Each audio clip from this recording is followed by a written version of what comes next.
नमस्कार बच्चों, मैं महेंद्र लक्ष्य क्लासेस में आप सभी का स्वागत करते हैं। बच्चों, इस थंबनेल पर आप देख रहे हैं यूपीएचजी स्पेशल आत्मविश्वास सीरीज हिस्ट्री इतिहास की श्रृंखला है। अर्थात इसका मतलब ये जो क्वेश्चन है हिस्ट्री में कंप्लीट रूप से होमगार्ड का जो क्वेश्चन रहेगा हिस्ट्री में वो इस प्रकार से होगा। अभी हम आगे आपको दिखाएंगे। बच्चों, होमगार्ड की जो वैकेंसी आई है 41,000 प्लस, इसमें बड़ा अच्छा मौका है और हिस्ट्री का रोल कम से कम 12 से 13 क्वेश्चन का रोल रहेगा। और 12 से 13 क्वेश्चन हम पूरी जिम्मेदारी के साथ कह रहे हैं कि यदि अगर आप लक्ष्य क्लासेस के ऑनलाइन और ऑफलाइन से यदि आप तैयारी कर रहे हैं तो 100% उसमें संपूर्ण रूप से जितना क्वेश्चन आपके पेपर में होगा वो 100% आप कर ले जाएंगे। वो जाएगा नहीं, कहीं बाहर नहीं जाएगा। यह हम पूर्ण जिम्मेदारी के साथ आपसे कह रहे हैं। तो बच्चों, शुरुआत करेंगे क्वेश्चन की। आप देखेंगे कैसे क्वेश्चन आता है होमगार्ड में। अब की बार पहली बार आपको यह वैकेंसी मिली है होमगार्ड, और वो भी 41,000 प्लस मिली है। तो इस मौके को गवाइएगा नहीं। अगर आपका आत्मविश्वास, अगर आपका कॉन्फिडेंस लेवल ये कहता है कि नहीं हमको तैयारी कर लेना चाहिए, हमारी तैयारी कम है, तो आप आइए लक्ष्य क्लासेस में। 100% आपको सफलता दिलवा देगा। ये हम पूर्ण जिम्मेदारी के साथ, हमको अपनी फैकल्टी पर भरोसा है, हम पर भरोसा है, लक्ष्य क्लासेस पर भरोसा है। तो आप अपने मित्रों के साथ जरूर आइएगा और इस क्वेश्चन की श्रृंखला को सॉल्व करते रहिएगा लास्ट तक। हमको लास्ट में बताइएगा कितना क्वेश्चन आपने कर लिया है। तो पहले क्वेश्चन की हम शुरुआत करते हैं बच्चों। ये पहला क्वेश्चन आपके स्क्रीन पर है। ये कह रहा है कि निम्न में से कौन सा महाजनपद गणतंत्रात्मक संघ था। बच्चों, एंशिएंट हिस्ट्री का क्वेश्चन है, प्राचीन इतिहास का क्वेश्चन है, जहां पर हम लोग 16 महाजनपद की बात करते हैं। और जब 16 महाजनपद में देखते हैं तो कई ऐसे महाजनपद हैं जहां पे राजधानी से पूछता है क्वेश्चन, जहां पे राजा से क्वेश्चन पूछता है। जब आप अपने एग्जाम में देखेंगे तो वहां पर क्वेश्चन अगर 16 महाजनपद से आ गया तो आप हमको याद करेंगे कि हाँ, लक्ष्य क्लासेस में कोई अध्यापक पढ़ाया था 16 महाजनपद से और आपके हूबहू इसी पेपर में फंस गया है। तो इसमें देखेंगे निम्न में से कौन सा महाजनपद गणतंत्रात्मक संघ है। तो इसमें दिया है ऑप्शन में वज्र दिया है, कोसल दिया है, मगध दिया है और अंग दिया है बच्चों। तो इस क्वेश्चन को हम सॉल्व करेंगे। महाजनपद में गणतंत्रात्मक, हम सभी जानते हैं दो प्रकार से शासन व्यवस्था वहां थी, एक राजतंत्रात्मक रही और एक गणतंत्रात्मक रही। जो गणतंत्रात्मक शासन व्यवस्था में वज्र रहा, एक तो वज्र रहा गणतंत्रात्मक शासन व्यवस्था में, एक मल्ल रहा। दोनों को हम देखेंगे ये गणतंत्रात्मक शासन व्यवस्था में। और इस ऑप्शन नंबर 1 में ये आपको दिखाई दे रहा है, पहला ऑप्शन आपका क्या है, राइट है। वज्र अगर आपसे पूछे या आपके ऑप्शन में अगर वज्र नहीं है तो वैशाली भी दिया होगा, तो वैशाली को भी आप टिक कर सकते हैं, दिक्कत नहीं होगी। लेकिन वज्र और वैशाली दिया है तो वज्र को ही टिक करना है, फिर वैशाली को टिक नहीं करना है। तो इसमें ऑप्शन नंबर ए आपका राइट है। इसमें ऑप्शन नंबर बी भी दिया है, कोसल। इससे आपसे राजधानी पूछ लेता है। श्रावस्ती आप जानते हैं कोसल, तो कोसल की अगर राजधानी आपसे पूछे श्रावस्ती बच्चों, श्रावस्ती आप सभी जानते हैं बॉर्डर, अर्थात उत्तर प्रदेश का बॉर्डर, हिंदुस्तान का बॉर्डर। उसके बाद आप नेपाल, बहुत दूर नहीं है, तो इस बात को भी ये जान लीजिएगा। इसके बाद दिया है मगध। मगध की राजधानी अगर आपसे पूछ ले तो पहले गिरिब्रज रही, गिरिब्रज इसकी राजधानी रही। गिरिब्रज के बाद अगर गिरिब्रज नहीं दिया है तो इसी को हम राजगृह कहते हैं। तो चाहे जो दे दे, ये ध्यान दीजिएगा। अंग की राजधानी क्या है, चंपा। अंग की राजधानी क्या है, चंपा है। तो इस प्रकार से आपका पहला क्वेश्चन सॉल्व हुआ। दूसरे नंबर के क्वेश्चन की हम बात करते हैं।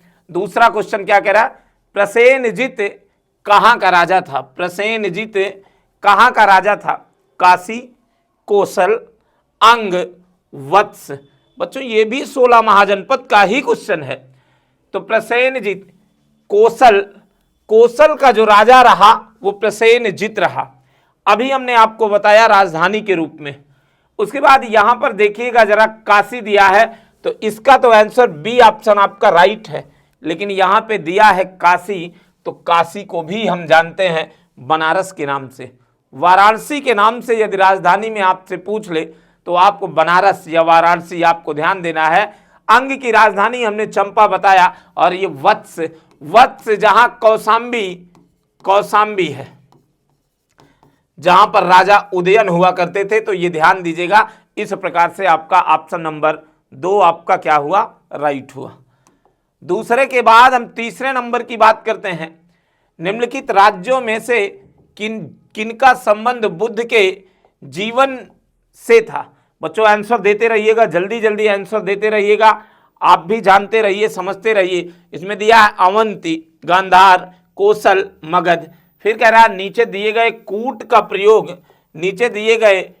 का प्रयोग कर सही उत्तर चुनिए। इसमें ऑप्शन में ए दिया है 1, 2 और 3, फिर 2 और 4, केवल 3 और 4, फिर 1, 3 और 4 दिया है। क्वेश्चन क्या कहा, निम्नलिखित राज्यों में से किनका संबंध बुद्ध के जीवन से था। तो बुद्ध के जीवन से हम लोग देखेंगे, एक तो गांधार रहा और एक तो मगध रहा। तो इसका मतलब कहीं अगर 2 और 4 ऑप्शन दिया है तो 100% ये राइट होगा, जहां पे गांधार और मगध 2 और 4, बी वाला ऑप्शन आपका क्या है, राइट है। इसमें और भी दिया है, देखिएगा गांधार भी, वो अवंत दिया है। अवंत की राजधानी यदि आपसे पूछ ले तो अवंत की राजधानी आपको उज्जैनी। अवंत की राजधानी क्या है, उज्जैनी। तो ये बाकी अन्य राजधानियां हमने आपको बताया ही है। तीसरे के बाद हम चौथे नंबर की बात करते हैं। बुद्ध ने अपने जीवन की अंतिम वर्षा ऋतु कहां बिताई। बुद्ध ने अपनी जीवन की अंतिम वर्षा ऋतु कहां बिताई, श्रावस्ती में, वैशाली में, कुशीनगर में, सारनाथ में। तो अंतिम वर्षा ऋतु जो बिताई थी वो वैशाली में बिताई थी। अच्छा, गौतम बुद्ध के बारे में यदि हम सभी जाने तो ये जो दिया है श्रावस्ती, कुशीनगर दिया है, सारनाथ दिया है। तो हम सभी जानते हैं कि जो गौतम बुद्ध ने जो अपना पहला उपदेश दिया था वो कहां दिया था, प्रथम उपदेश सारनाथ, जिसे हम ऋषिपत्तनम कहते हैं।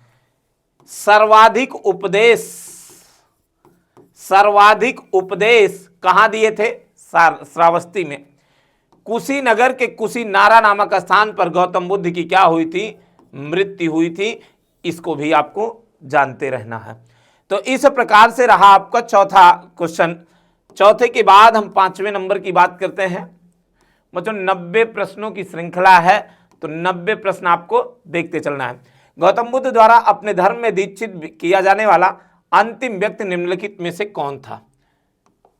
गौतम बुद्ध की मृत्यु होने के बाद ये कहते हैं कि वो अंतिम व्यक्ति निम्नलिखित में से कौन था अंतिम रूप से। आनंद, सारिपुत्र, मोगलान और सुभद्र। तो इस बात को ये ध्यान दीजिएगा, डी वाला ऑप्शन आपका राइट है। सुभद्र रहे, आनंद इनके प्रिय शिष्य रहे आनंद। तो ये ध्यान दीजिएगा बच्चों। इस प्रकार से आपका 5वां क्वेश्चन सॉल्व हुआ। 5वें के बाद हम 6वें की बात करते हैं। वत्स जनपद की राजधानी कहां थी। वत्स का राजा जो उदयन है, बड़ा फेमस रहा। तो विराटनगर, शक्तिमती, इंद्रप्रस्थ और कौशाम्बी। तो वत्स की जो राजधानी रही वो कौशाम्बी रही। डी वाला ऑप्शन आपका क्या है, राइट है। विराटनगर मत्स्य की राजधानी क्या रही, विराटनगर। चेद की राजधानी सूक्तमती या शक्तिमती, इसको कहते हैं सूक्तिमती कहते हैं। तो ये ध्यान दीजिएगा। इंद्रप्रस्थ है कुरु, ये ध्यान दीजिएगा। इस प्रकार से आपका 6वां ऑप्शन सॉल्व हुआ, 6वां क्वेश्चन सॉल्व हुआ। 7वें नंबर की बात करते हैं बच्चों। बोधगया में किसे ज्ञान प्राप्ति हुई थी। बोधगया, महावीर स्वामी, गौतम बुद्ध, सीमांदर स्वामी, पार्श्वनाथ स्वामी। बोधगया में गौतम बुद्ध को ज्ञान की प्राप्ति हुई थी। बच्चों हम सभी जानते हैं कि गौतम बुद्ध 29 वर्ष की अवस्था में गृह को त्याग देते हैं। अपने पुत्र राहुल और अपनी पत्नी यशोधरा को छोड़कर गृह को त्याग देते हैं और वो चले जाते हैं। फिर निरंजना नदी के किनारे ही 6 वर्ष की कठिन तपस्या के बाद उनको ज्ञान की प्राप्ति हो जाती है। तो इस वजह से ये ऑप्शन आपका बी वाला ऑप्शन क्या है, आपका राइट है। अच्छा बच्चों, जरा कमेंट करके बताइएगा गौतम बुद्ध का जन्म कब हुआ और मृत्यु कब हुई, ये आप जरा देखिएगा, कमेंट के माध्यम से बताइएगा। यहाँ पे जैन धर्म से दिया है महावीर स्वामी। महावीर स्वामी अंतिम तीर्थंकर रहे, 24 तीर्थंकर रहे, जिसमें अंतिम तीर्थंकर रहे महावीर स्वामी।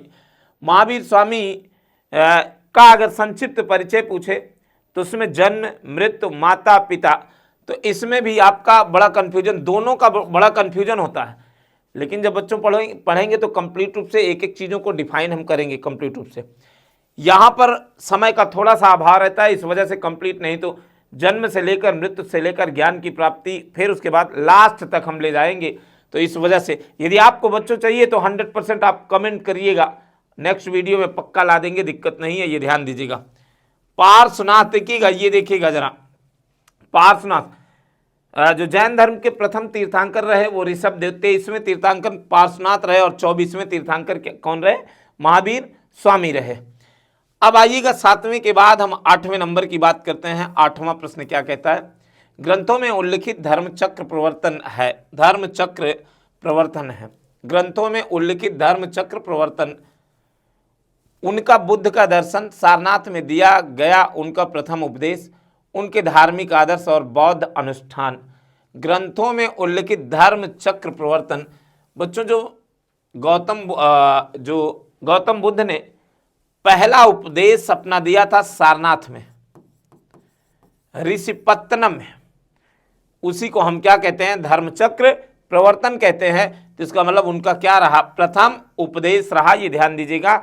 8वें नंबर का ऑप्शन नंबर बी आपका क्या है, राइट है। 8वें के बाद 9वें की हम बात करते हैं। आलार कलाम कौन थे, बुद्ध के एक शिष्य थे। आलार कलाम कौन थे, बुद्ध के एक शिष्य थे, एक प्रतिष्ठित बौद्ध भिक्षु, बुद्धकालीन एक शासक, बुद्ध के एक गुरु रहे। तो हम सभी जानते हैं बच्चों गौतम बुद्ध के एक गुरु रहे जिसका नाम क्या रहा, आलार कलाम। तो इस प्रकार से 9वें का ऑप्शन नंबर डी आपका क्या है, राइट है। आइएगा 9वें के बाद हम 10वें नंबर की हम बात करते हैं। 10वां क्वेश्चन क्या कहता है, बुद्ध ने अपना पहला उपदेश कहाँ दिया था। देखिएगा वही क्वेश्चन कैसे घुमा फिरा के कैसे क्वेश्चन पुटअप करता है आपसे, इसको भी आप देखते रहिए। बुद्ध ने अपने पहला उपदेश कहाँ दिया, काशी, सारनाथ, कुशीनगर, बोध गया में। बुद्ध ने अपना पहला उपदेश कहाँ दिया था, सारनाथ में।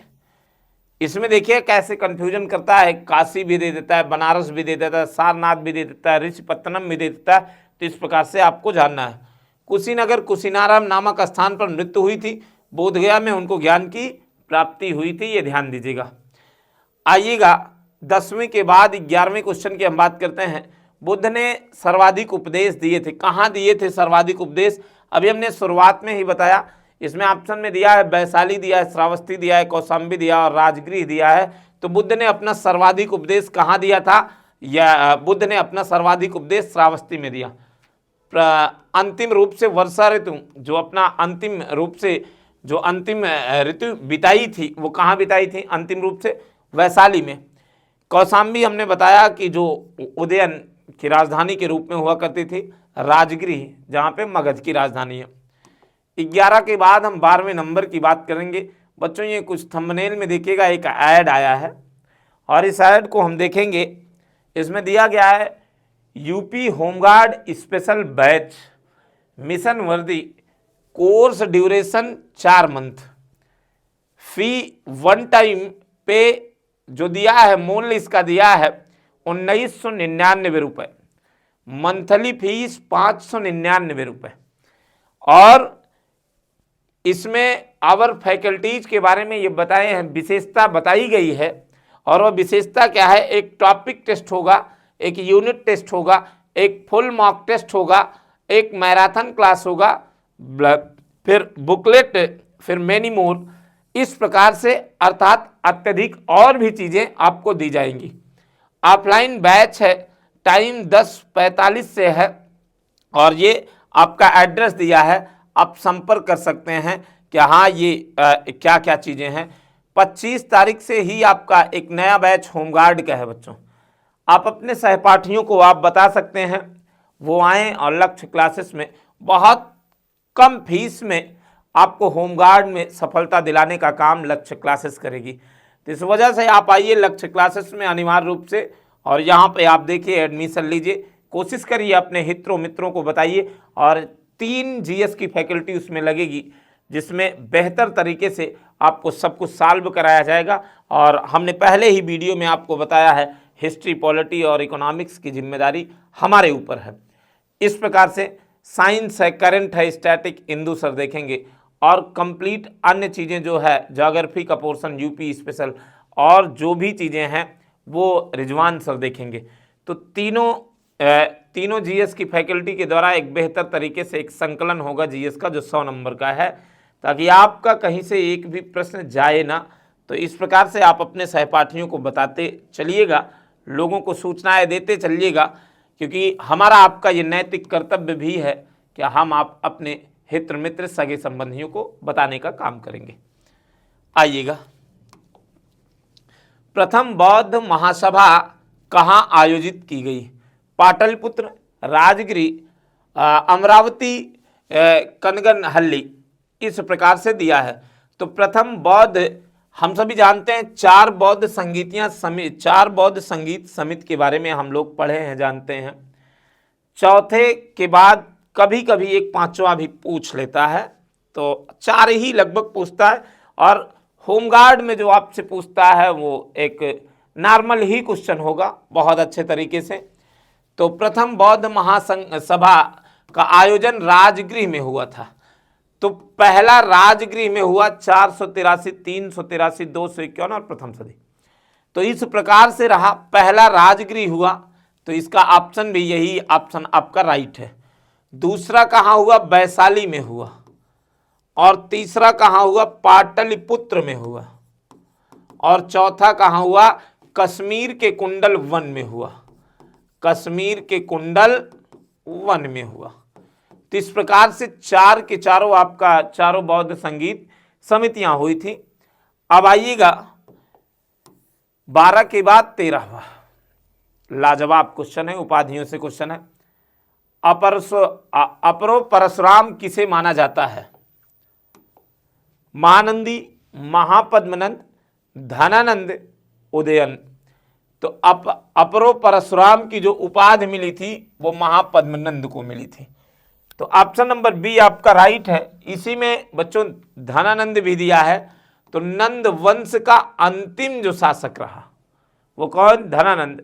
हम सभी पढ़ते हैं बच्चों कि जब आचार्य चाणक्य रहे, धनानंद ने उनको अपमानित करके निकाल दिया था, और आचार्य चाणक्य ने उसी समय कसम खाया था, अपनी चूनी को खोला और उन्होंने कहा कि जब तक हम आपका उत्तराधिकारी नहीं ढूंढ लेंगे तब तक हम मगध साम्राज्य में नहीं आएंगे।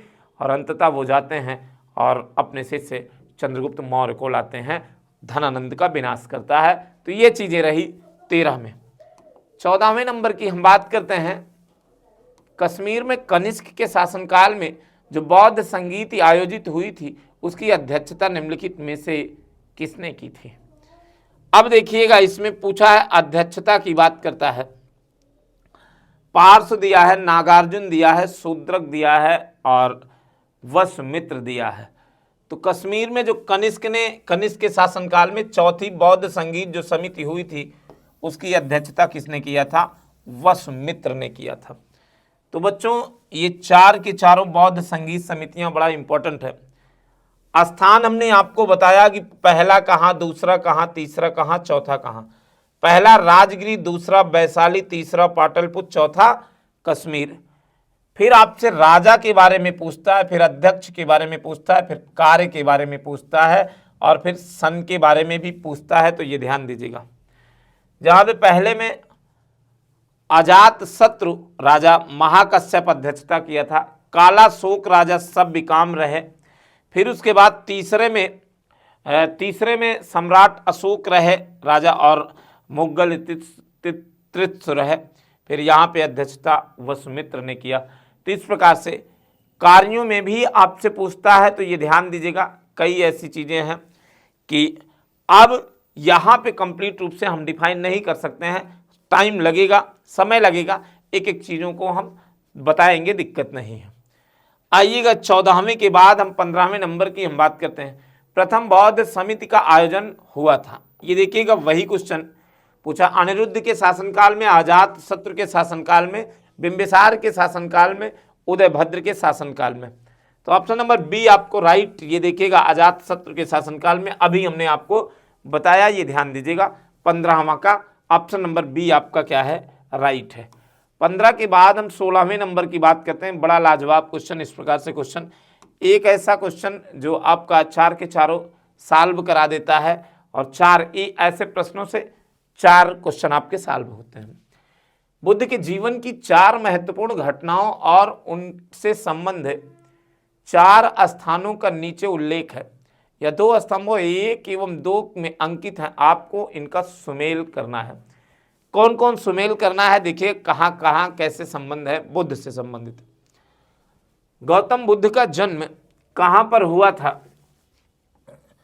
लुम्बिनी, आपको ये पता है, जरा देखिएगा। उसके बाद कह रहा है ज्ञान की प्राप्ति बोध गया में।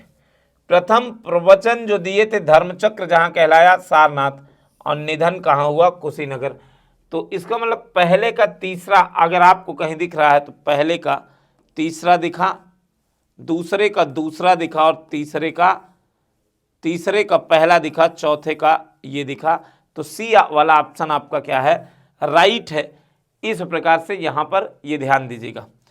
कभी कभी एक चीज़ ऐसे ही पूछता है, नाम तो देता है, नाम के साथ साथ कंप्लीट रूप से संक्षिप्त परिचय। माता पिता गौतम बुद्ध के अगर पिता का नाम पूछे तो साक्यगढ़ के राजा शुद्धोधन रहे, बचपन का नाम सिद्धार्थ रहा, पत्नी का नाम यशोधरा रहा, है ना। तो इस प्रकार से माता का नाम महामाया रहा, मौसी का नाम प्रजापति गौतमी रहा, तो इस प्रकार से रहा। अब आइएगा निम्न में से 17वें नंबर की बात हम करेंगे। निम्न में से किस राजा के पास श्रोणिक की उपाधि थी, श्रोणिक? बिंबिसार रहे, धनानंद रहे, अजात शत्रु रहे, और महापद्म नंद रहे। श्रोणिक, बिंबिसार। श्रोणिक की जो उपाधि रही वो बिंबिसार की उपाधि रही। कुड़िक अजात शत्रु, कुड़िक अगर पूछे तो अजात शत्रु रहे। हर्यंक वंश के संस्थापक रहे बिंबिसार। और बिंबिसार के बारे में हम लोग जानते हैं 3 ऐसी नीतियां खेले, और जिनके कारण बहुत लाजवाब तरीके से इनका साम्राज्य चला। कहा ऐसा जाता है कि 500 महारानियों से ऊपर इनके पास महारानियां रहीं। तो ये चीज़ें कही जाती हैं। बिंबिसार जहाँ पर एक युद्ध के माध्यम से, दूसरे मित्रता के माध्यम से, और तीसरा महारानियों के माध्यम से इन्होंने अपने साम्राज्य का विस्तार किया था। 17 के बाद हम 18वें नंबर की बात करते हैं। कालाशोक संबंधित है, कालाशोक संबंधित है नंद वंश से, शिशुनाग वंश से, पाल वंश से, मौर्य वंश से। तो कालाशोक शिशुनाग वंश से संबंधित है। नंद वंश जहाँ पर आप धनानंद को पढ़े तो ये चीज़ें, इसको नवनंद वंश भी कहते हैं, नवनंद वंश भी कहते हैं, क्योंकि 9 शासक थे। पाल वंश के संस्थापक जो रहे गोपाल, मौर्य वंश के संस्थापक चंद्रगुप्त मौर्य रहे। इस प्रकार से 18वां क्वेश्चन आपका सॉल्व हुआ। 19वें क्वेश्चन में कह रहा है महात्मा बुद्ध के संबंध में निम्नलिखित कथनों में से कौन सही है। ऑप्शन नंबर 1 कह रहा है उनका जन्म कपिलवस्तु में हुआ, उन्होंने बोध गया में ज्ञान की प्राप्ति हुई। फिर कह रहा है उन्होंने वैदिक धर्म को अस्वीकार किया, उन्होंने आर्य सत्य का प्रचार किया।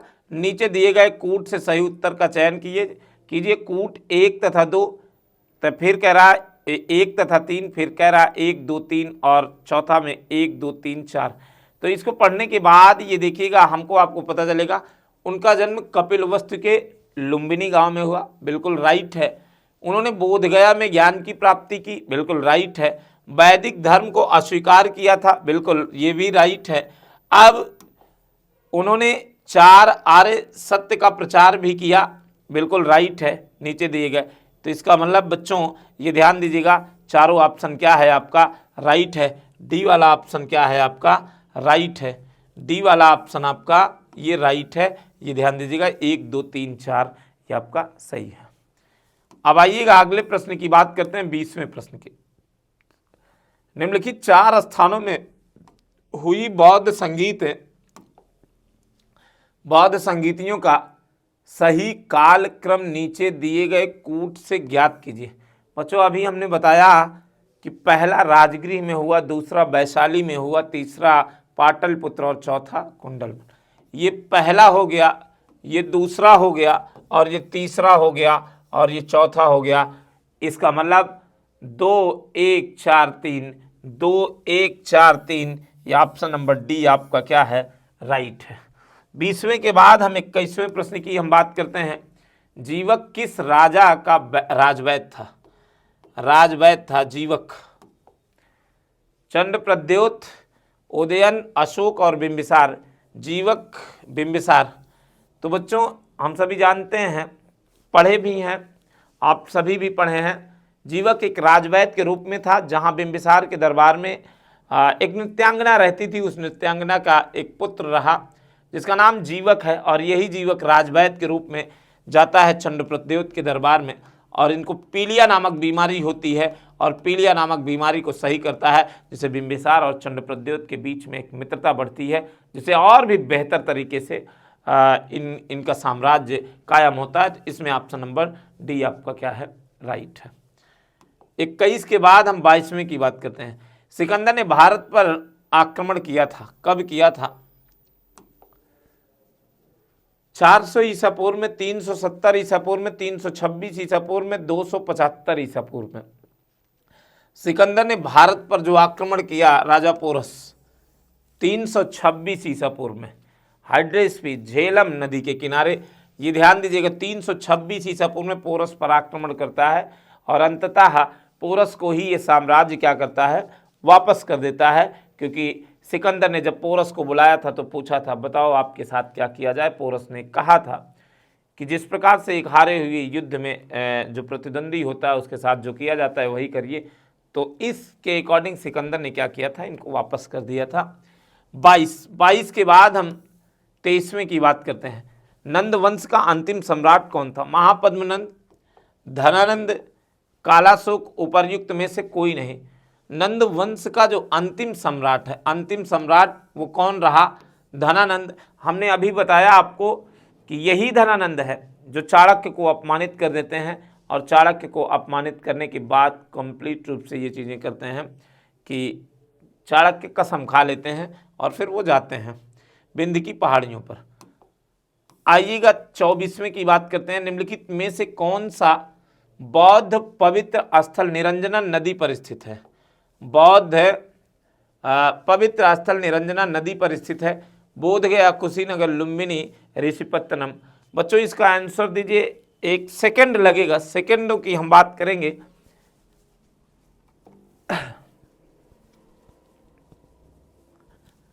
आइएगा, बौद्ध पवित्र स्थल निरंजना नदी, तो ऑप्शन नंबर ए आपका राइट है। बहुत अच्छा बच्चों, लाजवाब है। फिर कुशीनगर से आप जानते हैं मृत्यु हुई थी, जन्म यहाँ हुआ था, और प्रथम यहाँ जो धर्म चक्र प्रवर्तन हुआ। आइएगा, अच्छा आपसे अगर बच्चों पूछ ले ये जो मृत्यु हुई थी गौतम बुद्ध को की, तो कहते क्या हैं? तो महापरिनिर्वाण कहते हैं, महापरिनिर्वाण कहते हैं। और जो गृह त्यागी थे वो महाभिनिष्क्रमण कहते हैं। जो ज्ञान की प्राप्ति हुई थी संबोधि। किस वृक्ष के नीचे? पीपल वृक्ष के नीचे। किस नदी के किनारे? निरंजना नदी के किनारे। कहाँ है निरंजना? बोध गया है, ये है ना, बोध गया में है। कितने वर्ष में? 6 वर्षों में, है ना। अब आइएगा जरा और देख लेते हैं, अगर देखना है तो इसी टाइम गौतम बुद्ध के बारे में। जन्म जन्म आइएगा 56, 34, 83, 563 BC, 483 BC। ये जन्म है, ये मृत्यु है। इसका मतलब कपिल वस्तु के लुम्बिनी नामक गांव में आम्रकुंज के नीचे इनका जन्म हुआ। 7वें दिन इनकी महामाया जो माता थी उनकी मृत्यु हुई। इनकी मौसी प्रजापति गौतमी ने इनका सेवा किया। हमने बताया इनके बचपन का नाम सिद्धार्थ रहा, पिता का नाम साक्यगढ़ के राजा जो सुद्धेधन रहे। इनकी माता महामाया, इनकी पत्नी यशोधरा रही, इनके पुत्र का नाम राहुल रहा, इनके गुरु का नाम मोखली दास रहा। तो इस प्रकार से संक्षिप्त परिचय रहा इनका। 24 के बाद हम 25वें नंबर की बात करेंगे। त्रिपिटक क्या है? गांधी जी के 3 मंदिर, ब्रह्मा विष्णु महेश महावीर के 3 नगीने और बुद्ध धर्म के एक पवित्र ग्रंथ, यही है जहाँ पे तीनों त्रिपिटक हैं। सूक्त पिटक, पिटक का अर्थ जो बच्चों होता है वो संदूक होता है। विनय पिटक, विनय पिटक, अभिधम्म पिटक, अभिधम्म पिटक। सूक्त पिटक में बौद्ध की शिक्षाओं का वर्णन, विनय पिटक में संघ की शिक्षाओं का वर्णन, नियम वगैरह का वर्णन होता है। अभिधम्म में दार्शनिक शिक्षाओं का वर्णन किया जाता है। सूक्त पिटक की रचना आनंद ने किया, आनंद ने किया। विनय पिटक की रचना उपालि ने किया और अभिधम्म पिटक की जो रचना की है मोगली तृत्स ने किया। इस प्रकार से 25वां क्वेश्चन है। 26वां, बौद्ध धर्म में त्रिरत्न का क्या अभिप्राय है? त्रिपिटक 3 अभी हमने बताया, बुद्धम धम्मम संगम, बुद्धम धम्मम संगम यही है, ये ध्यान दीजिएगा। बी वाला ऑप्शन आपका क्या है? त्रिरत्न इसी से संबंधित है, अर्थात बुद्धम धम्मम संगम, संघ की शरण में जाओ, धम्म का पालन करो। तो ये चीज़ें हैं, ये ध्यान दीजिएगा। 26 के बाद हम 27वें की बात करते हैं। निम्नलिखित नदियों में पहचान कीजिए जहाँ से सिकंदर को वापस लौटने पर मजबूर होना पड़ा। लौटने की बात करता है। हमने कहा पोरस को किस नदी के किनारे? झेलम नदी के किनारे। अच्छा, वैदिक काल में झेलम को क्या कहते हैं? वितस्ता कहते हैं। चिनाब को क्या कहते हैं? अस्किनी कहते हैं। रावी को क्या कहते हैं? परुष्णी कहते हैं। व्यास को क्या कहते हैं? विपाशा कहते हैं। ये तो वैदिक काल की बात है। लेकिन कह रहा है सिकंदर को वापस लौटने पर मजबूर होना पड़ा। कहां पर? व्यास नदी। बच्चों एक स्टोरी है, अब टाइम तो लगेगा उसमें, लेकिन स्टोरी को हम ऑफलाइन क्लास में अनिवार्य रूप से बताते हैं कि सिकंदर की सेना ने व्यास नदी को पार करने से मना किया था और उसमें चंद्रगुप्त मौर्य आचार्य चाणक्य ने एक खेला ऐसा खेला कि जहां पर मजबूर होकर सिकंदर की सेना ने व्यास नदी से वापस किया और मना कर दिया कि हम व्यास नदी को नहीं पार कर पाएंगे। तो ये ऑप्शन नंबर आपका डी है, राइट है। 27 के बाद हम 28वें की बात करते हैं। सूची 1 के प्रांतों व सूची 2 की राजधानियों को सुमेलित कीजिए और नीचे दिए गए कूट से सही उत्तर चुनिए। सूची 1, सूची 2, उत्तरापथ, पाटलिपुत्र, दक्षिणापथ, तोसली, मध्य सुवर्णगिरी, कलिंग, तक्षशिला। फिर ऑप्शन में ये मिलाने की बात कर रहा है। तो इस प्रकार से मौर्य साम्राज्य जब आप पढ़ेंगे तो वहाँ पर तो उत्तरापथ को हम कहाँ मिलाएंगे? तक्षशिला में मिलाएंगे। फिर उसके बाद दक्षिणापथ को हम कहाँ मिलाएंगे? सुवर्णगिरी में मिलाएंगे। और फिर हम मध्य देश को कहाँ मिलाएंगे? पाटलिपुत्र में मिलाएंगे। फिर कलिंग को कहाँ मिलाएंगे? तोसली में मिलाएंगे। तो बच्चों इस प्रकार से हम आपको ये चीज़ें देखिएगा। उत्तरापथ कहाँ मिलेगा? तक्षशिला में मिलेगा। दक्षिणापथ कहाँ मिलेगा? सुवर्णगिरी में मिलेगा। मध्य देश कहाँ मिलेगा? पाटलिपुत्र और कलिंग तोसली में मिलेगा। तो इस प्रकार से आप उत्तरापथ पहले में, उत्तरापथ चौथा और बी वाला तीसरा हुआ। ठीक है, इसका मतलब ये वाला आपका क्या है? राइट है। ए वाला ऑप्शन क्या है आपका? सही है। आइएगा अगले प्रश्न की बात करते हैं। 29वें प्रश्न की बात करते हैं। सूची 1 के पदाधिकारियों को सूची 2 के विभागों को सुमेलित कीजिए एवं नीचे दिए गए कूट से सही उत्तर का चयन कीजिए। आइएगा, अकराध्यक्ष दिया है, कूपियाध्यक्ष दिया है, पड़याध्यक्ष दिया है, पौतवाध्यक्ष दिया है। अच्छा, पौतवाध्यक्ष मापतौल, इसका मतलब डी का चौथा कहीं दिख रहा है? डी का चौथा, तो इसका मतलब डी का चौथा इसमें भी है, डी का चौथा इसमें है। कूपियाध्यक्ष वन, इसका मतलब बी का दूसरा, बी का दूसरा, इसमें देखिएगा बी का दूसरा एक, बी का दूसरा एक, बी का दूसरा ये, इसका वाला ए और डी में ही हो सकता है। जरा देखिएगा ए में और डी में। अगला जरा देखिएगा इसमें और क्या है, पणयाध्यक्ष कह रहा है, पणयाध्यक्ष कह रहा है। तो जरा देखिएगा पणयाध्यक्ष जो होता है खनिज का अध्यक्ष होता है, अकराध्यक्ष जो होता है वाणिज्य का होता है। तो इस प्रकार से आपका जो ऑप्शन नंबर ये रहा, यहाँ पे अकराध्यक्ष वाणिज्य, कुपयाध्यक्ष वन, पणयाध्यक्ष खनिज, पौतवाध्यक्ष माप तौल। इसमें ए का पहला, बी का दूसरा, सी का तीसरा और डी का चौथा, इसका मतलब पहला ऑप्शन ही आपका क्या है, राइट है। आइएगा इस प्रकार से ए वाला ऑप्शन आपका क्या है, राइट है। सीधे सीधे हम लोग मिला देंगे, ये ध्यान दीजिएगा, तो ये आपका राइट हो जाएगा। अगला जरा देखिएगा, मौर्य वंश का प्रथम सम्राट कौन था? चंद्रगुप्त मौर्य, चंद्रगुप्त रहे, अशोक रहे, बिंदुसार रहे, दशरथ रहे। मौर्य वंश का जो सम्राट रहा, संस्थापक रहा, वो चंद्रगुप्त मौर्य रहे, चंद्रगुप्त मौर्य रहे। चंद्रगुप्त मौर्य के बाद बिंदुसार आते हैं और बिंदुसार के पुत्र का नाम अशोक है। अशोक के बाद कुणाल आते हैं, दशरथ आते हैं, संप्रति आते हैं। इस प्रकार से मौर्य वंश का अंतिम शासक कौन? बृहद्रथ रहते हैं। तो ये चीजें हैं। इसमें आपका 30वें में पहला ऑप्शन आपका क्या है, राइट है। 30 के बाद 31वें की बात करते हैं। बुद्ध की 80 फीट बड़ी प्रतिमा जो बोधगया में है, निर्मित की गई जापानियों के द्वारा, थाई लोगों के द्वारा, श्रीलंकाइयों के द्वारा, भूटानियों के द्वारा। तो 31वें का ऑप्शन नंबर ए आपका क्या है, राइट है, जापानियों के द्वारा। तो इस प्रकार से आपका ए वाला ऑप्शन क्या है, राइट है, जापानियों के द्वारा। 31 के बाद हम 32वें की बात करते हैं। बच्चों एक और जरा देखिएगा, एक और सूचना जरा देखिएगा, इसमें क्या सूचना है। जो सूचनाएं रहती हैं उन सूचनाओं के माध्यम से हमको आपको बड़ा लाभ होता है, ये चीज़ें हम इसको देखेंगे।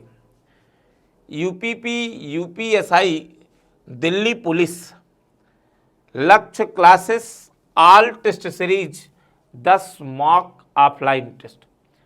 यूपीएसआई थाना प्रभारी टेस्ट सीरीज है, यूपीपी सिंघम टेस्ट सीरीज है, दिल्ली पुलिस खाकी टेस्ट सीरीज है। इसमें दे रहे हैं मात्र 349 रुपये में है। बच्चों हम लोग थ्योरेटिकल चाहे जो पढ़ लें, चाहे जिस प्रकार से पढ़ लें, चाहे जैसे, यदि आप टेस्ट नहीं देते हैं तो मुझे नहीं लगता है कि आप सफलता के मार्ग तक पहुंच पाएंगे। टेस्ट सीरीज बड़ा ज़रूरी होता है। थ्योरेटिकल ना पढ़िए, आपकी इच्छा हो ना पढ़िए, कोई दिक्कत नहीं, लेकिन टेस्ट सीरीज जो होती है वो बड़ा इंपॉर्टेंट होता है। उसमें आपको आपकी तैयारी की पहचान हो जाती है कि हमारी तैयारी कहाँ तक है और हमको कितना मेहनत करना होगा और हम कितना बेहतर तरीके से मेहनत कर पाएँ। तो यदि आप समर्थ हैं, वैसे हर बच्चा कंपटीशन का समर्थ ही होगा इतने में, बाकी अन्य में हम नहीं कह सकते हैं कि हाँ भाई महंगाई है, खर्च है, तो सिंपल सी चीज़ है। इतने में तो समर्थ होगा वो बच्चा और वो टेस्ट अनिवार्य रूप से ले, ज्वाइन करे लक्ष्य क्लासेस में, और सेम परीक्षा के पैटर्न पर ही आपको जो टेस्ट सीरीज मिल रही है वो लाजवाब मिलती है। तो इस वजह से आप जरूर ज्वाइन करें। आइएगा अगले प्रश्न की बात करते हैं। चंद्रगुप्त मौर्य की राजधानी क्या है? चंद्रगुप्त मौर्य की राजधानी क्या है? मथुरा, पाटलिपुत्र, वाराणसी, प्रयाग। तो हम सभी जानते हैं पाटलिपुत्र, जो पटना आपको दिखाई देता है। तो इस प्रकार से यह है 32वें का बी वाला ऑप्शन आपका क्या है, राइट है। 33 नंबर की हम बात करते हैं। चंद्रगुप्त मौर्य की एक पत्नी सेल्यूकस निकेटर की पुत्री थी, उसका नाम था कुमार देवी, दत्त देवी, करवा की, हेलेन। तो हेलेन कार्नेलिया रही, हेलेन कार्नेलिया रही सेल्यूकस निकेटर, जहां पर 500 हाथी उपहार में भी प्राप्त कर लेता है। तो इस प्रकार से कंप्लीट। करुआकी बड़ा इंपॉर्टेंट है भैया। करुआकी के पुत्र तीवर थे और तीवर का उल्लेख प्रयाग प्रशस्ति के अभिलेख में, प्रयाग प्रशस्ति हमने नाम लिया तो प्रयाग प्रशस्ति की रचना हरिसेन को आपको याद रखना है, ये ध्यान दीजिएगा यहां से। बाकी ये जो नाम आप देख रहे हैं गुप्त काल में चंद्रगुप्त मौर्य चंद्रगुप्त प्रथम की पत्नी का नाम रहा कुमार देवी। तो गुप्त काल जब पढ़ाएंगे तो वहां पर पत्नियों के नाम भी बताएंगे। 33 नंबर के बाद हम 34वें की बात करते हैं। श्रवण बेलगोला स्थित है कर्नाटक में। श्रवण बेलगोला स्थित है कर्नाटक में, केरल में, तमिलनाडु में, तेलंगाना में। श्रवण बेलगोला जो स्थित है वो कहाँ स्थित है? कर्नाटक में स्थित है। ये ध्यान दीजिएगा, ऑप्शन नंबर ए क्या है आपका? राइट है। आइएगा, इंडिका किसकी रचित पुस्तक है? बच्चों सभी हमको लगता है जानते होंगे, सभी लोग जो जानते होंगे वो आंसर देने। बाकी कौटिल्य की पुस्तक का भी आप आंसर देते चलेंगे। क्षेमेंद्र भी हैं, प्लिनी भी हैं, ये ध्यान दीजिएगा। अभी आगे आ जाएगा अन्य लोगों का। तो इसका तो आप इंडिका का, तो मेगास्थनीज की पुस्तक का नाम क्या था? इंडिका, बड़ा फेमस है। आइएगा 35 के बाद 36, निम्नलिखित में से किसे एशिया का ज्योतिपुंज के तौर पर जाना जाता है? गौतम बुद्ध को, महात्मा गांधी को, महावीर स्वामी को, स्वामी विवेकानंद को। लाइट ऑफ एशिया जो जाना जाता है, एशिया का ज्योतिपुंज जो जाना जाता है, वो गौतम बुद्ध को जाना जाता है। बच्चों यही कमेंट करिएगा, महात्मा गांधी का जन्म कब हुआ था? महात्मा गांधी का जन्म कब हुआ था? महावीर स्वामी हैं जैन धर्म, जैन धर्म के 24वें तीर्थंकर या अंतिम तीर्थंकर हैं? अंतिम तीर्थंकर हैं। महावीर के बचपन का नाम क्या था, कोई बताएगा? वर्धमान। महावीर के पिता का नाम क्या था? सिद्धार्थ। सिद्धार्थ। महावीर की पत्नी का नाम क्या था? यशोदा। और महावीर की माता का नाम क्या था? त्रिशला। महावीर स्वामी ने ही पंच महाव्रत चलाया था, जो शिक्षा दिया था पंच महाव्रत, जहां पर इन्होंने बताया था सत्य, अहिंसा, अस्तेय, अपरिग्रह और ब्रह्मचर्य इन्होंने जोड़ दिया था। 36वां का इस प्रकार से रहा। 37वां क्षणिकवाद, एक स्थान पर नहीं, क्षणिकवाद का प्रतिपादन किसने किया? बुद्ध, जैन, चारवाक न्याय। क्षणिकवाद बुद्ध धर्म, बौद्ध धर्म। 37 का ऑप्शन नंबर ए आपका क्या है? राइट है। 37 के बाद हम 38वें की बात करते हैं। नव बौद्धवाद के प्रतिपादक कौन? राधा कृष्णन, रविन्द्रनाथ टैगोर, बी.आर. अम्बेडकर और विवेकानंद रहे। तो जो नव बौद्धवाद, छुआछूत का जो मामला चल रहा था कंप्लीट रूप से, बी.आर. अम्बेडकर की अहम भूमिका रही। तो नव बौद्धवाद जो रहे वो कौन रहे? बी.आर. अम्बेडकर रहे। ऑप्शन नंबर सी आपका क्या है? राइट है, ये ध्यान दीजिएगा। तो बी.आर. अम्बेडकर, सी वाला ऑप्शन आपका क्या है? राइट है। 38 के बाद हम 39वें नंबर की हम बात करते हैं। देश में निम्न में से किसने मूर्ति पूजा की नींव रखी? जैन धर्म, बौद्ध धर्म, आजीवक, बौद्ध, वैदिक काल। मूर्ति पूजा, ये जरा देखिएगा, मूर्ति पूजा बौद्ध धर्म। बच्चों जो बौद्ध संगीत समितियां हुई थी उसमें दो संप्रदाय में विभाजित हुआ, जहाँ पे हीनयान और महायान के ही लोगों ने क्या किया? मूर्ति पूजा की नींव रखी थी। तो इस वजह से बौद्ध धर्म होगा। बी वाला ऑप्शन क्या है आपका? राइट है। अब आइएगा 39 के बाद हम 40 की बात करते हैं। अर्थशास्त्र कितने अधिकरणों में विभक्त है? अर्थशास्त्र 9, 13, 15, 17, तो 15 अधिकरणों में विभक्त है। ऑप्शन नंबर सी आपका क्या है? राइट है। 40 के बाद हम 41वें नंबर की बात करते हैं। अर्थशास्त्र पुस्तक किसकी है? राजनीति शास्त्र की, अर्थशास्त्र की, समाजशास्त्र की, धर्मशास्त्र की? तो आइएगा, अर्थशास्त्र पुस्तक राजनीति शास्त्र की है। तो ये ध्यान दीजिएगा, यहाँ पे ऑप्शन नंबर ए क्या है आपका? राइट है। अर्थशास्त्र किसकी पुस्तक है? तो ये हम लोग जानते हैं कौटिल्य अर्थात चाणक्य।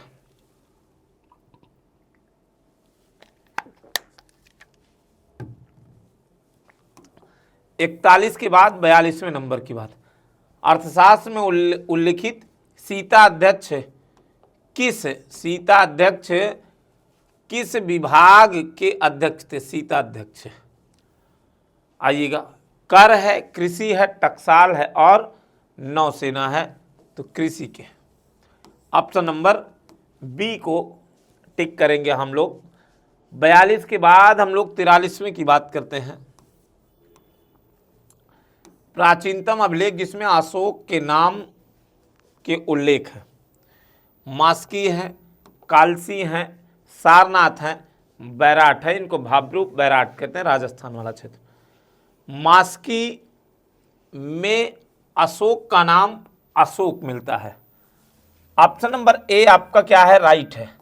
मास्की है, नेतूर है, उदयगोलन है, उदयगोलन है। यहां पे अशोक का नाम अशोक मिलता है। अब आपसे कभी कभी ये पूछता है अशोक का जो वंशानुगत नाम है, तो ये ध्यान दीजिएगा, अशोक का जो वंशानुगत प्रियदर्शी है, प्रियदर्शी कहा जाता है। अशोक प्रियदर्शी अशोक कहा जाता है। इसी मास्की के अभिलेख में अशोक को बुद्ध शाक्य कहा जाता है।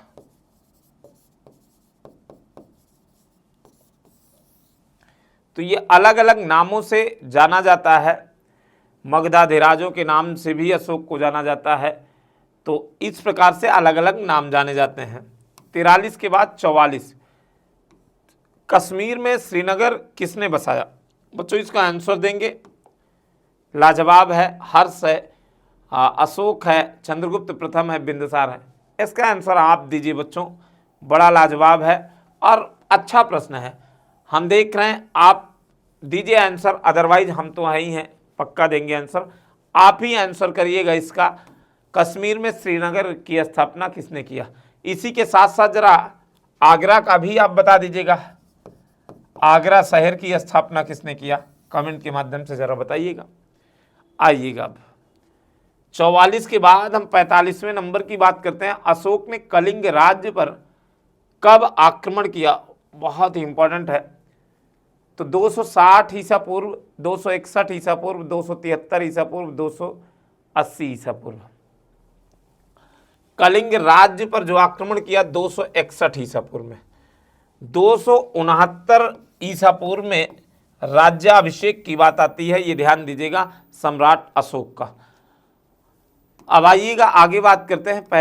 45 के बाद 46 की बात करते हैं। 13वां शिलालेख संबंधित है युद्ध से, मूर्तियों से, धर्म से, राज्य से। तो 13वां शिलालेख जो है उल्लेखित है वो युद्ध से संबंधित है, तो ये ध्यान दीजिएगा अनिवार्य रूप से। अब 13वां, 14 शिलालेख है बच्चों।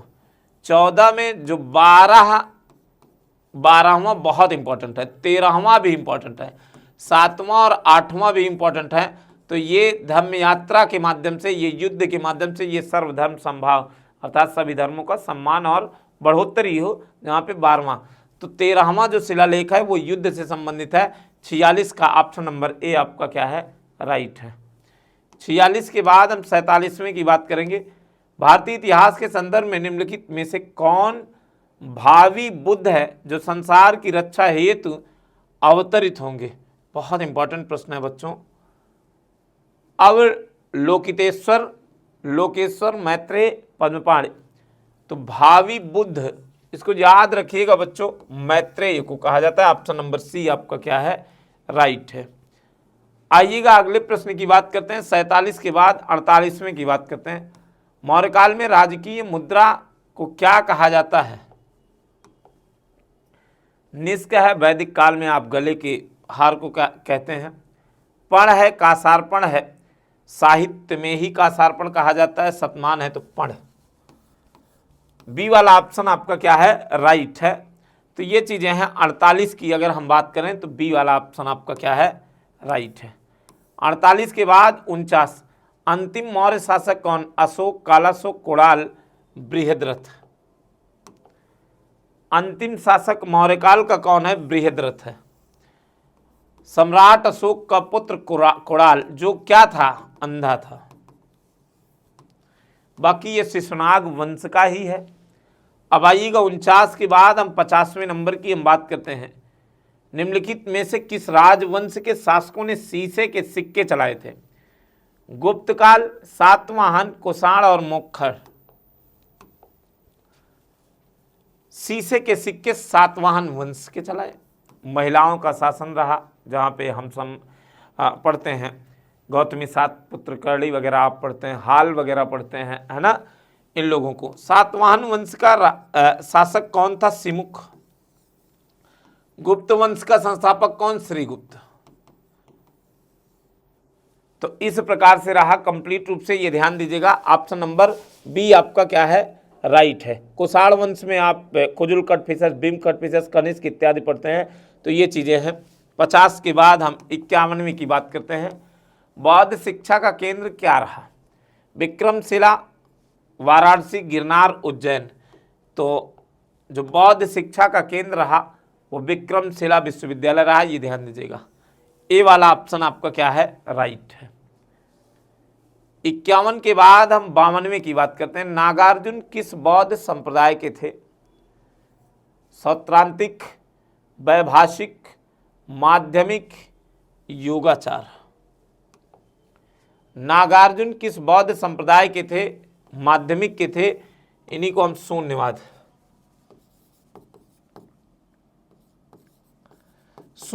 है, ये चीजें हैं। यही चाइना गए थे, ये ध्यान दीजिएगा। अब आइएगा 52 के बाद हम 53वें की बात करते हैं। भारतीय कला में स्तूप, चैत्य और विहार का निर्माण निम्नलिखित में से किससे संबंधित है? भारतीय कला में स्तूप, चैत्य और विहार का निर्माण निम्नलिखित में से किससे संबंधित है? आजीवक संप्रदाय, वैष्णव संप्रदाय, बौद्ध संप्रदाय, शैव संप्रदाय। स्तूप, चैत्य, विहार। विहार निवास स्थान, चैत्य पूजा स्थल, स्तूप जो बनाए जाते हैं मृत्यु के बाद। तो ये ध्यान दीजिएगा, ये है सी वाला ऑप्शन, बौद्ध धर्म से संबंधित है, ये आपको ध्यान देना है। 53 के बाद हम 54वें की बात करते हैं। 54वां नंबर, नालंदा विश्वविद्यालय की स्थापना का युग? मौर्य काल, कुषाण, गुप्त और पाल। नालंदा विश्वविद्यालय जो हुआ था वो गुप्त काल में हुआ था। की स्थापना किसने किया था? कुमार गुप्त ने किया था। ध्वस्त किसने किया था? बख्तियार खिलजी ने किया था।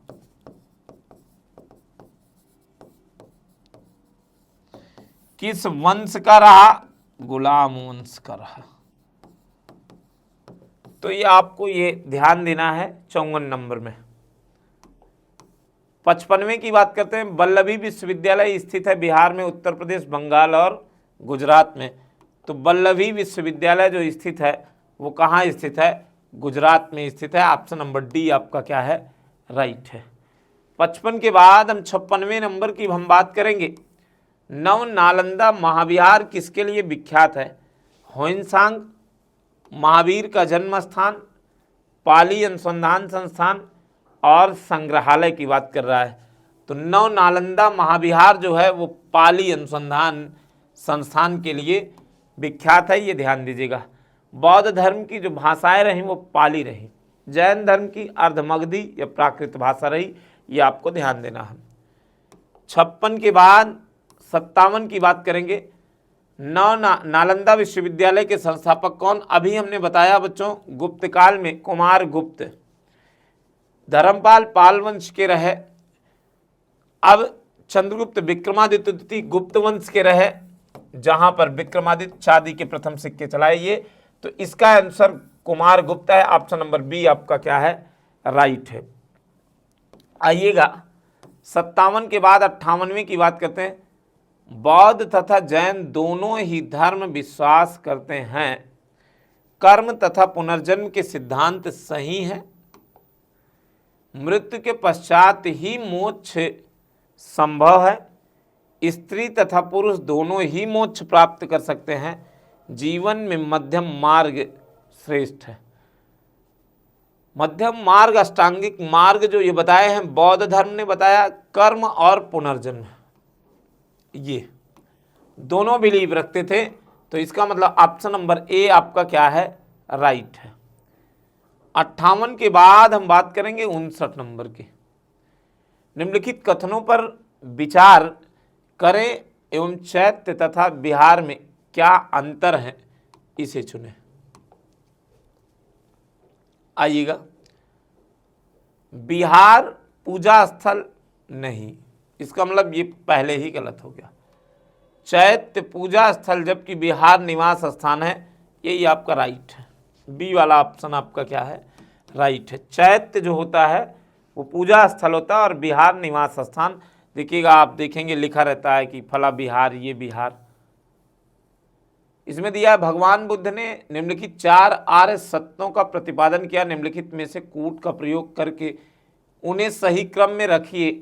पहला दुख है, दुख का निरोध है, दुख निरोध का मार्ग है। चौथा दिया है दुख का कारण और ADBC, ADCB, ACBD और ABDC दिया है।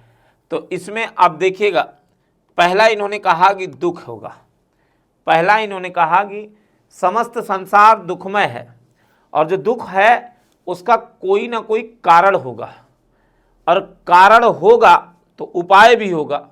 तो इस प्रकार से इन्होंने, और उसका फिर उपाय के साथ साथ वो निवारण भी उन्होंने बता दिया।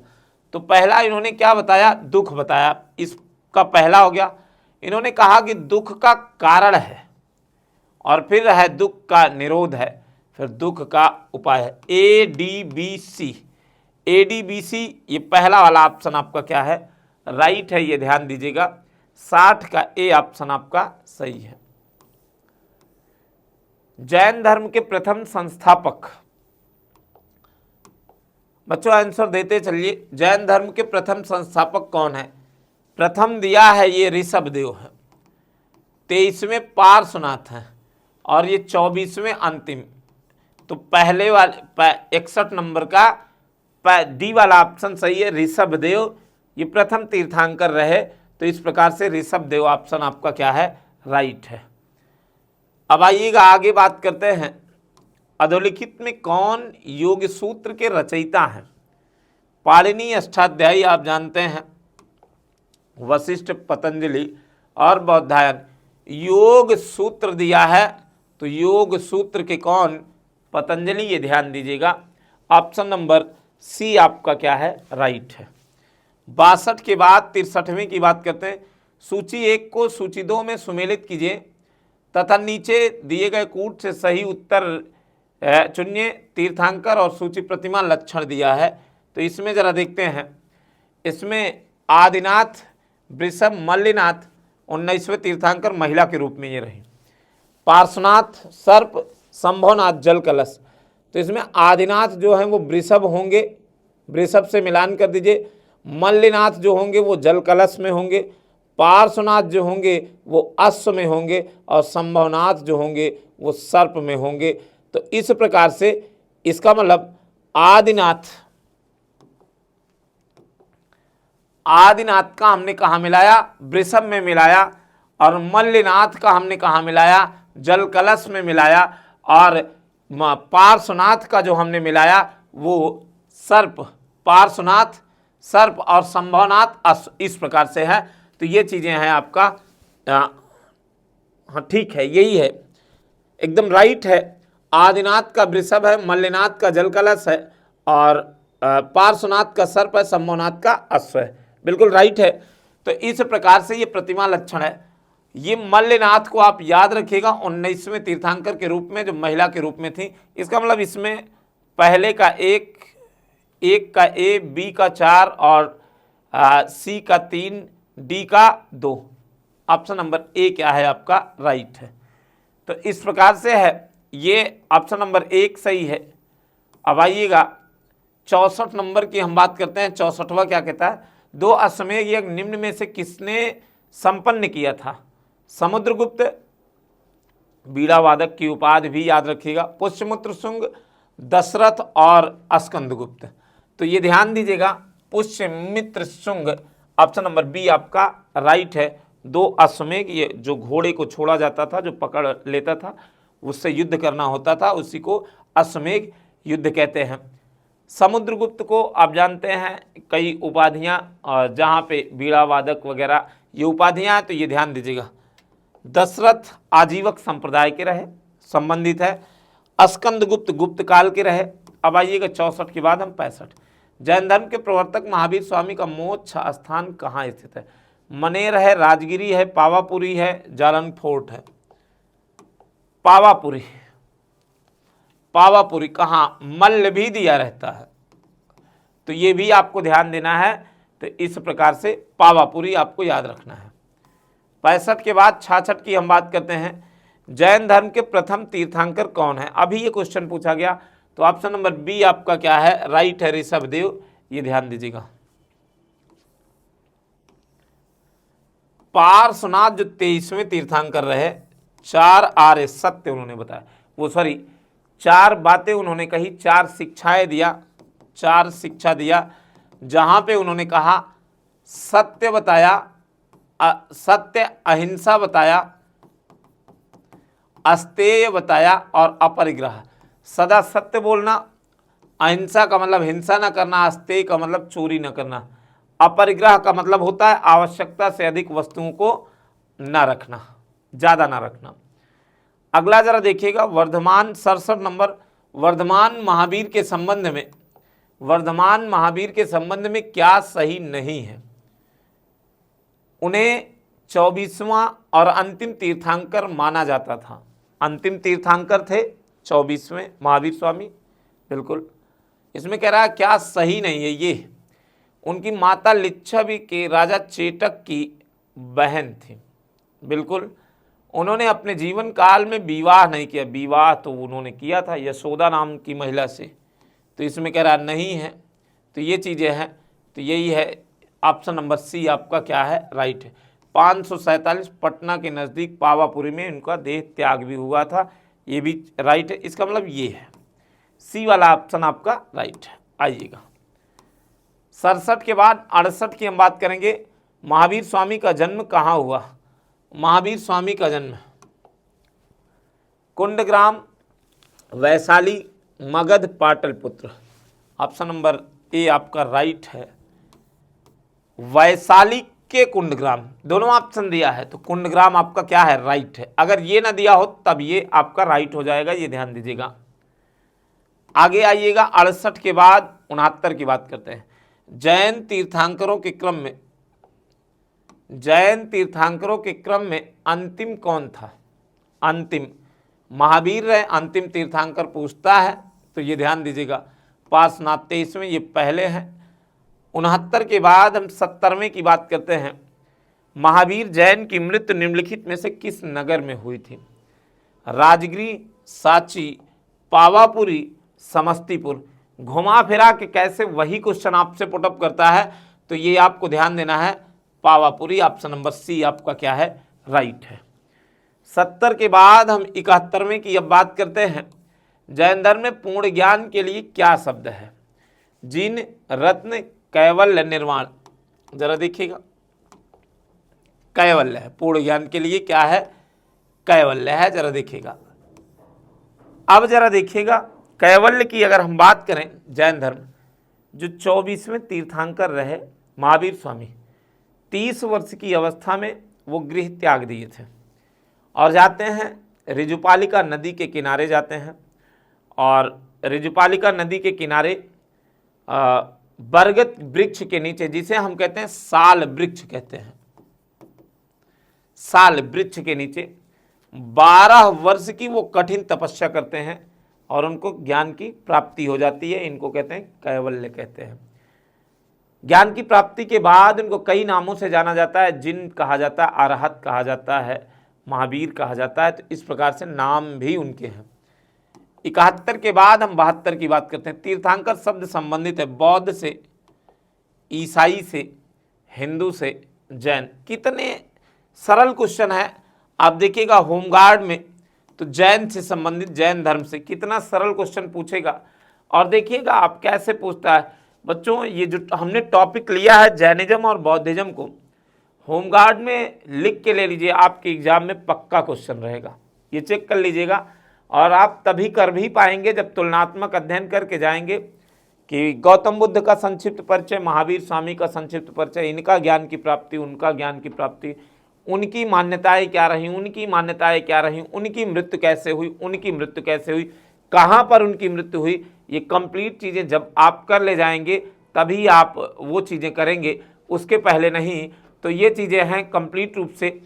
आगे आइएगा, ये बंद कर दीजिएगा थोड़ा सा। आइएगा 72 के बाद 73वें की हम बात करेंगे। बस ठीक है, ठीक है। मन स्मृति की रचना, मन स्मृति की रचना किस वंश के शासन काल में हुई? मौर्य काल, सातवाहन वंश, शुंग वंश और कुषाण वंश। मन स्मृति, मन स्मृति की रचना, आइएगा बच्चों, मन स्मृति की रचना किस वंश के शासनकाल में? शुंग वंश में हुई थी। ऑप्शन नंबर सी आपका राइट है।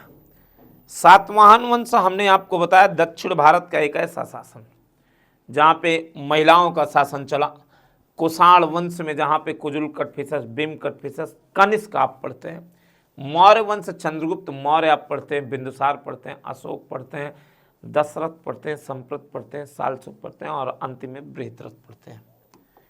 73 के बाद 74 नंबर की बात करते हैं। निम्न में से किस राजवंश के शासकों के नाम मात्र सत्तात्मक? बच्चों वही क्वेश्चन घुमाया आपका, सातवाहन वंश। आइएगा, ये चीजें हैं। अब आइएगा 74 के बाद हम 75वें की बात करते हैं। गाथा सप्तमी बहुत इंपॉर्टेंट है, इसको कहते हैं गाथा सप्तशती या गाथा सप्तमी भी आता है। गाथा सप्तमी सप्तशती नामक प्राकृतिक साहित्य का लेखक का राजा कौन रहा? ये सभी, ये ध्यान दीजिएगा, सातवाहन वंश के ही रहे, सातवाहन वंश के ही शासक रहे जो रहे। और अगर आपसे पूछे हाल गाथा सप्तमी तो ये ध्यान दीजिएगा हाल की रचना गाथा सप्तमी है, ये ध्यान दीजिएगा। 75 के बाद हम 76वें की बात करते हैं। त्रिरत्न सिद्धांत सम्यक धारण, सम्यक चरित्र और सम्यक ज्ञान किस धर्म की महिमा है? वह है बौद्ध धर्म, ईसाई धर्म, जैन धर्म, इनमें से कोई नहीं। त्रिरत्न सिद्धांत सम्यक धारणा, सम्यक चरित्र, सम्यक आचरण, तो ये जैन धर्म का है, ये ध्यान दीजिएगा। इसमें अगर आ जाए बुद्धम धम्मम संगम आ जाए, त्रिपिटक, सूक्त पिटक, विनय पिटक, अभिधम्म पिटक, हमने आपको बताया। 76 के बाद 77वें की बात करते हैं। सोने के सिक्के, सोने के सिक्के भारत में सर्वप्रथम किसने प्रारंभ किया? मौर्य वंश, रोमन साम्राज्य, इंडो ग्रीक और गुप्त काल की ये बातें की जाती हैं। सोने के सिक्के इंडो ग्रीक शासकों ने चालू किया, ये ध्यान दीजिएगा, प्रारंभ किया था। ऑप्शन नंबर सी आपका क्या है? राइट है। लेकिन अभी हमने मौर्य काल में कुछ बातें बताई आपको कि जहां पर मौर्य काल में आपको क्रम भी याद रखना है शासकों में। खासकर मौर्य काल जब आप पढ़ते हैं तो सम्राट अशोक को आप देखते चलिएगा, और अशोक बहुत इंपॉर्टेंट है। जहां पे आप शिलालेख पढ़ते हैं, बृहद शिलालेख पढ़ते हैं, लघु शिलालेख पढ़ते हैं, स्तंभ लेख पढ़ते हैं, बृहद स्तंभ लेख पढ़ते हैं, लघु स्तंभ लेख पढ़ते हैं, कई ऐसी चीज़ें पढ़नी होती हैं। तो बच्चों सम्राट अशोक लंबा एक टॉपिक है, और अगर यदि आपने पढ़ा तो सम्राट अशोक के बारे में पक्का आपका एक क्वेश्चन भी मिलेगा। तो मौर्य वंश को भी आपको ध्यान देना है। और गुप्त काल में जहां पर श्रीगुप्त से लेकर आप विष्णुगुप्त तक, इसका मतलब हमने कहा गुप्त वंश का जो अंतिम शासक है वो विष्णुगुप्त है। श्रीगुप्त जो गुप्त वंश का संस्थापक है, श्रीगुप्त से लेकर विष्णुगुप्त तक जो भी शासक रहे उनके बारे में भी आपको पढ़ना है। आइएगा 77 के बाद हम 78वें की बात करते हैं। बुद्ध चरित्र का लेखक कौन है? बुद्ध चरित्र का लेखक कौन है? मतलब बड़ा आसान क्वेश्चन है, और देखिएगा बुद्ध चरित्र अश्वघोष। ऑप्शन नंबर बी आपका राइट है। हरिशेर अभी हमने आपको बताया, प्रयाग प्रशस्ति, कालिदास हम सभी जानते हैं, कई ऐसी पुस्तकें हैं जहां पर अभिज्ञान शाकुंतलम वगैरह है, तो इस वजह से कालिदास की भी पुस्तक है। और वसुमित्रा अभी हमने आपको बताया कि बौद्ध धर्म में जो अध्यक्षता किए थे चौथी बौद्ध संगीत समिति में। 78 के बाद बच्चों 79वें नंबर की हम बात करते हैं। चरक किस शासक के दरबार में रहते थे? कनिष्क, बिंबिसार, चंद्रगुप्त, विक्रमादित्य, सम्राट अशोक। चरक जो रहते थे वो कनिष्क के दरबार में रहते थे, चरक। अब बिंबिसार हर्यंक वंश के संस्थापक रहे, वो हम पहले से आपको बता चुके हैं। चंद्रगुप्त विक्रमादित्य द्वितीय जो रहे चांदी के सर्वप्रथम सिक्के चलाने का काम किया। और अशोक का हमने संक्षिप्त परिचय आपको बता दिया कि जहां पर मास्की नेतुर उदयगोलन में सम्राट अशोक को अशोक कहा गया। अशोक के वंशानुगत नाम प्रियदर्शी रहे। कई ऐसी चीजें, इस प्रकार से ये चीजें रही। 79वीं का ऑप्शन नंबर ए आपका क्या है, राइट है। 79 के बाद 80, बच्चों 90 ही क्वेश्चन है, होगा बहुत लाजवाब प्रश्नों की श्रृंखला है और आपके एग्जाम में पक्का आएगा। पेरिप्लस ऑफ द एरिथ्रियन, इसको था है ये एरिथ्रियन सी का लेखक कौन, एरिथ्रियन सी का लेखक, एरिथ्रियन लेखक होने का श्रेय दिया जाता है, ये ध्यान दीजिएगा। स्ट्रैबो एक अज्ञात यूनानी नाविक को, मेगास्थनीज को, प्लूटार को, एक अज्ञात यूनानी नाविक को दिया जाता है। बी वाला ऑप्शन आपका क्या है, राइट है। मेगास्थनीज की पुस्तक आप इंडिका जानते हैं। जैन धर्म का आधारभूत बिंदु क्या है, बहुत इंपॉर्टेंट है ये प्रश्न बच्चों, इतना इंपॉर्टेंट है और कई बार आपसे एग्जाम में ये पूछा जा चुका है। तो इस वजह से बच्चों ये प्रश्न का चूक न करिएगा, इस प्रश्न को, बहुत इंपॉर्टेंट है। कर्म है, निष्ठा है, अहिंसा है, विराग है। तो जैन धर्म का आधारभूत जो अहिंसा है, अर्थात वो कहता है हिंसा नहीं करना है। तो ये बहुत इंपॉर्टेंट प्रश्न है। ऑप्शन नंबर सी आपका इसमें राइट है। 81 के बाद हम 82वें नंबर की बात करते हैं। जैन संप्रदाय में प्रथम विभाजन के समय श्वेतांबर संप्रदाय के संस्थापक कौन है। जैन धर्म 2 संप्रदाय में विभाजित हो जाता है। पहली बौद्ध जैन संगीत समिति पाटलिपुत्र में, दूसरी जैन संगीत समिति जो हुई थी वल्लभी में, गुजरात में हुई थी। श्वेतांबर और दिगंबर में पहली बौद्ध संगीत समिति जो विभाजन हुआ श्वेतांबर और दिगंबर में, श्वेतांबर श्वेत वस्त्र पहनते थे, दिगंबर नग्न वस्त्र पहनते थे। श्वेतांबर, इसमें पूछा है श्वेतांबर का तो स्थूल भद्र है और भद्र भाव दिगंबर के हैं, तो ये ध्यान दीजिएगा। इस प्रकार से है 82वां। 83वें नंबर की बात हम करें, भगवान महावीर का प्रथम शिष्य था जामाली योसुद विपिन प्रभास। भगवान महावीर स्वामी का प्रथम शिष्य जो रहा वो जामाली रहा। अब ये ध्यान दीजिएगा जामाली कौन है, जामाली महावीर स्वामी का दामाद रहा, ये ध्यान दीजिएगा। महावीर स्वामी का कौन रहा, दामाद रहा, ये ध्यान दीजिएगा, दामाद। अब आइएगा 83 के बाद हम 84वें नंबर की हम बात करते हैं। निम्नलिखित में से किस स्थान पर प्रथम जैन संगीत का आयोजन हुआ था। अभी हमने बच्चों बताया कि पहली जो बौद्ध संगीत समिति हुई थी वो कहाँ हुई थी, पाटलिपुत्र, और दूसरी कहाँ हुई थी, वल्लभी में हुई थी। तो इसका मतलब पहला वाला ऑप्शन आपका क्या है, राइट है। 84 के बाद हम 25वें नंबर की हम बात करेंगे। सूची 1 को सूची 2 में मिलान कीजिए और नीचे दिए गए कूट से सही उत्तर का चयन कीजिए। सूची 1 आचार्य और सूची 2 सिद्धांत कहता है।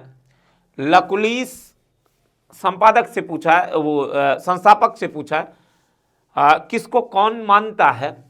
लकुलिस को हम मिलाएंगे पाशुपत में, नागार्जुन को शून्यवाद, भद्रबाहु को जैन धर्म और मुखल घोषाल को आजीवक संप्रदाय में हम मिला देंगे।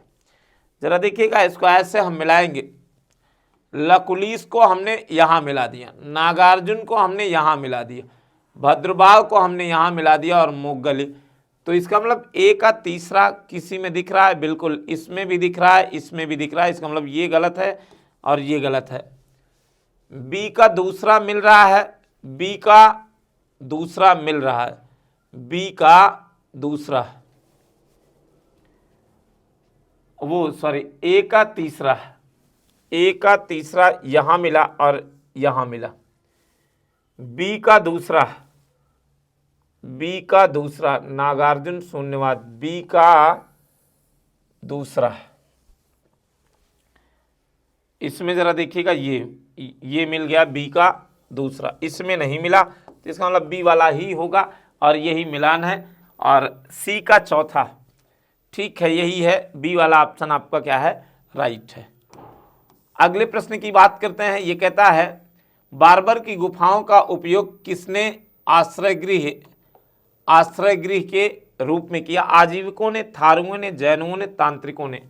बार्बर गुफा, ये ध्यान दीजिएगा, दशरथ की पहाड़ी और बार्बर की गुफा आजीविकों के लिए।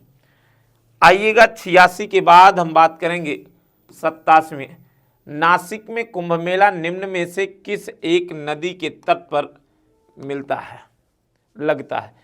ताप्ती है, नर्मदा है, कोयना है, गोदावरी है। तो नासिक में जो कुंभ लगता है वो गोदावरी। 4 जगह बच्चों लगता है, ये ध्यान दीजिएगा। कुंभ प्रयाग है, उत्तराखंड है और नासिक है, उज्जैन है, जो क्षिप्रा नदी के किनारे लगता है। 4 जगह ये कुंभ मेला लगता है, तो इसको भी आपको याद रखना है। 87 के बाद हम 88वें नंबर की बात करते हैं। भागवत धर्म से संबंधित प्राचीनतम अभिलेखीय साक्ष्य है। समुद्रगुप्त का इलाहाबाद अभिलेख है, हेलियोडोरस का बेसनगर अभिलेख है, स्कंदगुप्त का भीतरी स्तंभलेख है, महारौली स्तंभलेख, मेहरौली इसको कहते हैं, मेहरौली। हेलियोडोरस का बेसनगर। आपसे कभी कभी ये पूछता है किस धर्म से संबंधित है, तो वैष्णव धर्म से संबंधित है, ये भी आपको ध्यान देना। 88वां का ऑप्शन नंबर क्या है, बी आपका राइट है। समुद्रगुप्त का इलाहाबाद अभिलेख, जो प्रयाग प्रशस्ति है, हमने बताया हरिसेन की हमने बात किया, तो ये वाला बी वाला ऑप्शन आपका राइट है। और इसको भी आप जानते रहिएगा, वैष्णव धर्म से आपका संबंधित है। आइएगा जरा देखिएगा, सूची 1 तथा सूची 2 को सुमेलित कीजिए तथा सूचियों के नीचे दिए गए कूट की सहायता से सही उत्तर चयन कीजिए। इसमें दिया है जैन धर्म, हिंदू धर्म, इस्लाम धर्म, ईसाई धर्म। तो जैन धर्म को हम पावापुरी से मिला देंगे, क्योंकि महावीर स्वामी की क्या हुई थी, मृत्यु हुई थी। जरा देखिएगा, जैन धर्म को हम मिलाएंगे कहां, पावापुरी में मिला देंगे। हिंदू धर्म को हम वाराणसी मिला देंगे, ये ध्यान दीजिएगा। इस्लाम धर्म को हम मदीना मोहम्मद साहब, और ईसाई धर्म को वेटिकन सिटी हम मिला देंगे। इसका मतलब ए का तीसरा अगर किसी में दिख रहा हो, ए का तीसरा इसमें भी दिख रहा है, इसमें भी दिख रहा है, इसका मतलब ये दोनों गलत हो गए। बी का अगर चौथा, बी का चौथा इसमें मिल गया, सी का पहला मिल गया, इसका मतलब ऑप्शन नंबर सी आपका क्या है, राइट है इसमें, ये ध्यान दीजिएगा। अब आइएगा लास्ट प्रश्न की हम बात करते हैं बच्चों। गिरनार शिलालेख संबंधित है रुद्रसेन द्वितीय से, रुद्रदामन से, रुद्रसेन प्रथम से, खारवेल के। खारवेल एक राजा रहे, हाथी गुम्फा अभिलेख आपको याद रखना है, ये ध्यान दीजिएगा। तो गिरनार जो है शिलालेख वो रुद्रदामन से, रुद्रदामन प्रथम रहता है बच्चों। अगर रुद्रदामन प्रथम, द्वितीय, तृतीय अगर दिया है तो वो प्रथम आपको ही भरना है, रुद्रदामन। ये गिरनार का जो जूनागढ़ का अभिलेख है, यहाँ जो संस्कृत का अभिलेख मिला, ये पहला अभिलेख माना जाता है, ये आपको ध्यान दीजिएगा। इसका मतलब संस्कृत का पहला अभिलेख जो माना जाता है वो गिरनार के शिलालेख से ही, जो रुद्रदामन का जूनागढ़ का अभिलेख माना जाता है, तो यही है, ये ध्यान दीजिएगा। तो इस प्रकार से 90 प्रश्नों की श्रृंखला रही, होमगार्ड की चीजें रही, होमगार्ड के स्तर तक ये प्रश्न रहा बच्चों। आप बेहतर तरीके से करते रहिए, हम ये आपसे उम्मीद करते हैं। और हर संडे 8 बजे आपकी क्लास ऐसी ही आती रहेगी। धन्यवाद।